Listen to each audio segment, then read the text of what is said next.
IMF के हालिया data के मुताबिक भारत जीडीपी के मामले में अंतर्राष्ट्रीय स्तर पर 5वें स्थान से फिसल करके एक स्थान गिर के 6ठे स्थान पर पहुंच चुका है। तो इसके पीछे का रीजन क्या है, ऐसा क्यों हुआ है? क्या भारतीय अर्थव्यवस्था में गिरावट हुई है या फिर यूनाइटेड किंगडम की अर्थव्यवस्था में ज्यादा बढ़ोतरी हुई है, क्योंकि यूके अब भारत से आगे पहुंच चुका है? तो इसके पीछे के रीजन क्या है, आईएमएफ ने क्या बताया है और भविष्य को लेकर के आईएमएफ का क्या अनुमान है, उस पर आज हम चर्चा करने वाले हैं। तो मेरा नाम है अक्षय और आपका स्वागत है दृष्टि आईएएस चैनल की इस नई वीडियो में। चलिए करते हैं वीडियो की शुरुआत। सबसे पहले देखते हैं कि हमारे सामने क्या खबर यहां पर निकल करके आई है। खबर अगर आप देखें बहुत सिंपल सी हमारी खबर है, 2025 का आंकड़ा है। 2025 में भारत जो है वो दुनिया भर में, इससे पहले अगर आप देखें तो 5वें स्थान पर था। जीडीपी के मामले में भारत 5वें स्थान पर मौजूद था और अब एक स्थान फिसल करके 6ठे स्थान पर पहुंच गया है। 6ठे स्थान पर भारत जो है वो पहुंच गया है, जो कि पिछले वर्ष की तुलना में एक स्थान नीचे आ चुका है। अर्थव्यवस्था के आकार की बात करें तो भारत की अर्थव्यवस्था की जो आकार है, आईएमएफ के अनुमान के मुताबिक, आईएमएफ के डेटा के मुताबिक वो 3.92 ट्रिलियन डॉलर के आसपास है।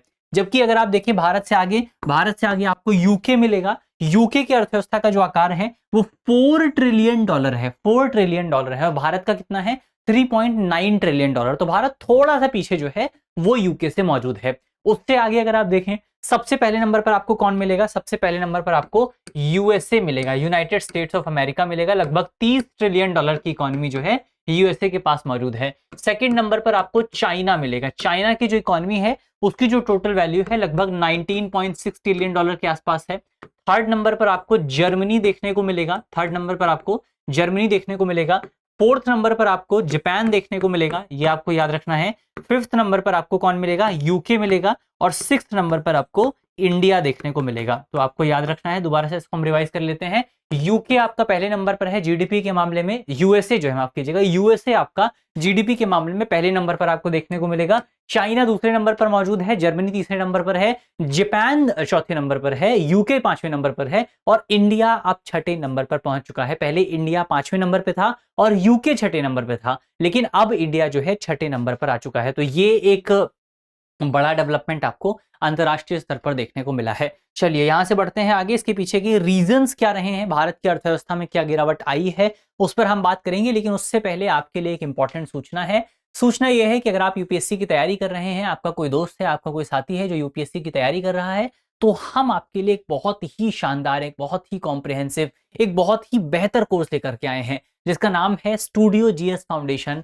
Live online course. ये जो कोर्स है ये एक ऑनलाइन कोर्स है, यानी कि आप कभी भी कहीं भी अपने घर पर रह करके आराम से, अपने शहर में रह करके आराम से पढ़ाई कर सकते हैं। तो आपको किसी बड़े शहर आकर के परेशान होने की कोई जरूरत नहीं है, आप आसानी से अपने घर पर रह करके पढ़ाई कर सकते हैं। इसके साथ साथ ये एक फाउंडेशन कोर्स है जहां पर आपकी नींव को मजबूत किया जाएगा, आपके बेस को मजबूत किया जाएगा। इसमें प्रीलिम्स और मेंस के जितने भी सब्जेक्ट्स हैं, जितने भी टॉपिक हैं, उनको हम एडवांस तरीके से, उनको हम बेसिक से लेकर के एडवांस लेवल तक कवर करने वाले हैं। तो सारी चीजें यहाँ पर कवर होंगी। इसमें करंट अफेयर का एक्सेस भी आपको मिलेगा। करंट अफेयर का एक्सेस कोर्स खत्म होने के बाद भी मिलेगा।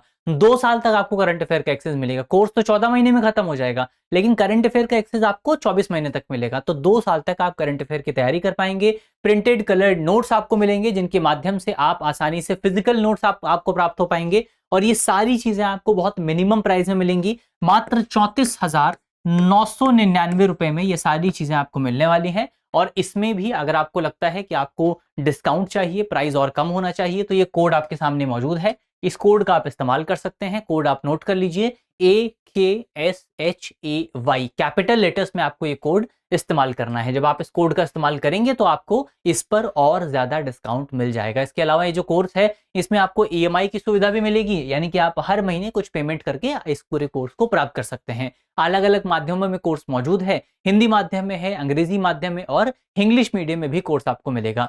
तो अगर आपको कोर्स ज्वाइन करना है, वीडियो के डिस्क्रिप्शन में आपको लिंक मिलेगा, वहां पर क्लिक करके आप कोर्स को ज्वाइन कर सकते हैं, या आप हमारे नंबर पे कॉल कर लीजिए 8750187501। इस नंबर पर आपको इस पूरे कोर्स के बारे में डिटेल से जानकारी मिल जाएगी। चलिए यहां से बढ़ते हैं आगे और बात करते हैं। सबसे पहले हमने देखा कि वर्तमान सिचुएशन क्या है।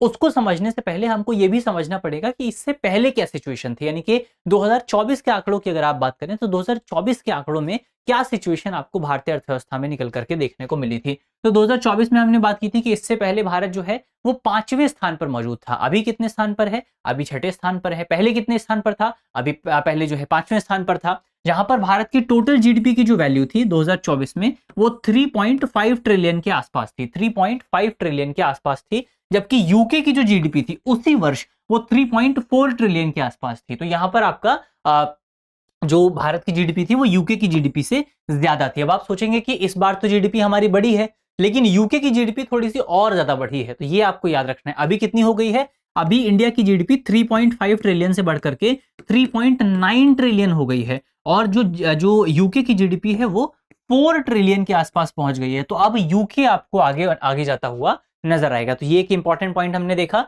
यानी भारत ने 2024 में यूके को पीछे छोड़ दिया था, लेकिन 2025 में भारत फिर से यूके के पीछे चला गया, यूनाइटेड किंगडम के पीछे चला गया। तो ये हमने एक पिछले साल का कंपैरिजन देखा। अब यहां पर सवाल ये उठता है कि जो भारत की रैंकिंग में गिरावट आई है उसके पीछे क्या फैक्टर्स हो सकते हैं, उसके पीछे क्या रीजन हो सकते हैं। तो अगर आप रैंकिंग में गिरावट की बात करें तो भारत ने, अगर आप जीडीपी वृद्धि देखें, अगर आप ग्रोथ रेट की बात करें, तो भारत में जो आपका नॉमिनल ग्रोथ रेट रही है, भारत में जो नॉमिनल जीडीपी की ग्रोथ रेट रही है वो 9% के आसपास दर्ज की थी। 2025 में भारत की जो जीडीपी वृद्धि दर थी, नॉमिनल जीडीपी ग्रोथ रेट जो थी वो 9% के आसपास थी, लेकिन इसके बावजूद भी भारत की रैंकिंग में गिरावट आई है। तो आप सोचेंगे कि भारत की जीडीपी तो बढ़ी है, नॉमिनल जीडीपी में 9% की वृद्धि हुई है, जबकि यूके की जीडीपी में इतनी वृद्धि नहीं हुई है। तो फिर ऐसे कौन से फैक्टर्स हैं जिसकी वजह से भारत की जीडीपी में गिरावट आई है? इसके पीछे आईएमएफ की तरफ से 2 रीजन यहां पर बताए गए हैं। सबसे पहला रीजन है कि ये जो जीडीपी कैलकुलेट की जाती है वो डॉलर्स के टर्म में कैलकुलेट होती है, वो डॉलर्स के टर्म में कैलकुलेट होती है। और अगर आप भारतीय रुपए और डॉलर के रिलेशंस को देखेंगे तो पिछले 1 साल में भारतीय रुपया काफी ज्यादा कमजोर हुआ है और डॉलर काफी ज्यादा मजबूत हुआ है, जिसकी वजह से जब भारतीय रुपया कमजोर हुआ है तो भारतीय जीडीपी की जो वैल्यू है जो आपका डॉलर के टर्म में वो भी कम हुई है। तो ये एक इंपॉर्टेंट फैक्टर है कि डॉलर मजबूत हुआ है और रुपया कमजोर हुआ है, डॉलर मजबूत हुआ है और रुपया कमजोर हुआ है, जिसकी वजह से डॉलर के टर्म में भारत की जो जीडीपी है वो यहां पर आपको गिरती हुई नजर आई है, वो कमजोर हुई है। और जीडीपी के आंकड़ों में अगर आप देखें, भारत सरकार की तरफ से आपको पता है जीडीपी के आंकड़ों में संशोधन किया गया है, जीडीपी की जो मेथोडोलॉजी है उसको चेंज किया गया था, जीडीपी का जो बेस ईयर है उसको चेंज किया गया था। तो आईएमएफ का ये कहना है कि जो जीडीपी का बेस ईयर रिवीजन हुआ था, उस बेस ईयर रिवीजन की वजह से भारत की जो जीडीपी है उसका जो आकार है उसका सही एस्टिमेट हमारे सामने निकल करके आया है, और सही एस्टिमेट थोड़ा सा कम है, जो पहले का अनुमान था उससे थोड़ा सा कम है। तो ये एक इंपॉर्टेंट पॉइंट यहाँ पर आईएमएफ की तरफ से बताया गया है। तो वैश्विक रैंकिंग डॉलर में मापी जाती है, ये तो हमने देख ही लिया है, इसीलिए रुपए के अवमूल्यन का नकारात्मक प्रभाव आपको भारतीय अर्थव्यवस्था पर देखने को मिला है। तो उसको भी हमने समझ लिया है कि क्या फैक्टर रहे हैं जिसकी वजह से भारत की जीडीपी में आपको गिरावट देखने को मिली है। अब भविष्य का अनुमान क्या रह सकता है, फ्यूचर का क्या अनुमान रह सकता है, उसकी अगर आप बात करें तो आईएमएफ का जो अनुमान है उसके मुताबिक 2026 यानी कि वर्तमान साल जो है इसमें भारत की अर्थव्यवस्था यूके से पीछे ही रहने वाली है, यानी कि 6ठे नंबर पर ही रहेगी। लेकिन अगले साल यानी कि आपका 2027 तक अनुमान यह है कि भारत आपका 5वें स्थान पर पहुंच जाएगा, भारत जो है यूके को पीछे छोड़ते हुए 5वें स्थान पर पहुंच जाएगा। 2027 का अनुमान यह है कि भारत की जो जीडीपी की वैल्यू होगी वो 4.5 ट्रिलियन डॉलर के आसपास होगी, जबकि यूके की जीडीपी की जो वैल्यू होगी वो 4.7 ट्रिलियन डॉलर के आसपास होगी, यानी कि भारत जो है यूके से आगे निकल जाएगा 2027 तक। 2028 की बात करें अगर आप, 2028 का अनुमान यह है कि भारत की जीडीपी जो है वो जापान को भी पीछे छोड़ देगी और भारत जो है 4थे नंबर पर पहुंच जाएगा, भारत जापान को पीछे छोड़ करके 4थे नंबर पर पहुंच जाएगा, जहां पर भारत की जीडीपी की जो वैल्यू होगी 2028 में वो 5.06 ट्रिलियन के आसपास होगी, जबकि जापान की जो टोटल इकोनॉमी की वैल्यू होगी वो 4.74 ट्रिलियन डॉलर के आसपास होगी। और 2031 तक अगर आप बात करें, 2031 तक भारत जो है वो जर्मनी को पीछे छोड़ देगा, 2031 तक भारत जो है वो जर्मनी को पीछे छोड़ देगा और तीसरे नंबर की सबसे बड़ी इकोनॉमी बन जाएगा। 2031 तक भारत की जीडीपी की जो टोटल वैल्यू होगी वो 6.79 ट्रिलियन डॉलर के आसपास होगी और जापान की जो इकोनॉमी की वैल्यू होगी वो 5.13 ट्रिलियन डॉलर के आसपास होगी, यानी कि भारत जो है वो जर्मनी को भी पीछे छोड़ देगा। फिर 2031 तक क्या सिनेरियो रह सकता है, 2031 तक यूएसए आपको सबसे पहले नंबर पर देखने को मिलेगा, सेकंड नंबर पर आपका चाइना रहने वाला है। इन दोनों की जो सिचुएशन है वो रिप्लेस होना लगभग अभी थोड़ा मुश्किल है, क्योंकि यूएसए बहुत आगे है। हमने देखा था कि यूएसए की जो टोटल अभी इकोनॉमिक वैल्यू है वो 30 ट्रिलियन डॉलर के आसपास है और चाइना की जो है वो 19 ट्रिलियन डॉलर के आसपास है। थर्ड नंबर पर आपको इंडिया देखने को मिलेगा, जिसकी टोटल इकोनॉमिक वैल्यू जो होगी वो $6 ट्रिलियन के आसपास या $6.79 ट्रिलियन या $7 ट्रिलियन के आसपास आपको देखने को मिलने वाली है। तो ये आईएमएफ का अनुमान हमने यहां पर देखा कि भारत की भविष्य की स्थिति क्या रह सकती है। अब अंत में आपके लिए एक करंट अफेयर का सवाल है, जिसका जवाब आपको कमेंट बॉक्स में देना है। सवाल में आपसे पूछा गया है कि अर्थव्यवस्था के आधार जीडीपी 2025 के अनुमान के आधार पर निम्नलिखित देशों को घटते क्रम यानी डिसेंडिंग ऑर्डर में व्यवस्थित कीजिए। हमारे पास 4 देश हैं, भारत, जापान, जर्मनी और यूनाइटेड किंगडम, और 4 ऑप्शन ही यहां पर आपके सामने दिए हुए हैं। तो इन चारों ऑप्शंस में से आपको देख करके बताना है कि जीडीपी का आपको डिसेंडिंग ऑर्डर में घटते क्रम में लगाना है, तो आप इसको लगा लीजिएगा। इसका सही जवाब आपको कमेंट बॉक्स में देना है। एक बार ढंग से आप सवाल देख लीजिए, सवाल का स्क्रीनशॉट ले लीजिए, ताकि सवाल पढ़ने में और सवाल का जवाब देने में आपको आसानी हो। तो यहाँ पर इसी नोट के साथ करते हैं आज की हम अपनी वीडियो को समाप्त। मुझे उम्मीद है कि इस वीडियो में हमने जितने भी इंपॉर्टेंट टॉपिक डिस्कस किए हैं वो टॉपिक आपको समझ में आए होंगे। अगर आपको वीडियो अच्छी लगी है तो वीडियो को लाइक कीजिएगा, वीडियो को शेयर कीजिएगा अपने दोस्तों के साथ, अपने साथियों के साथ, और अगर आप हमारे चैनल पर नए हैं तो चैनल को सब्सक्राइब करना बिल्कुल मत भूलिएगा। मिलते हैं आपसे अगली वीडियो में, तब तक के लिए अपना ख्याल रखिए, ध्यान रखिए, पढ़ते रहिए। धन्यवाद।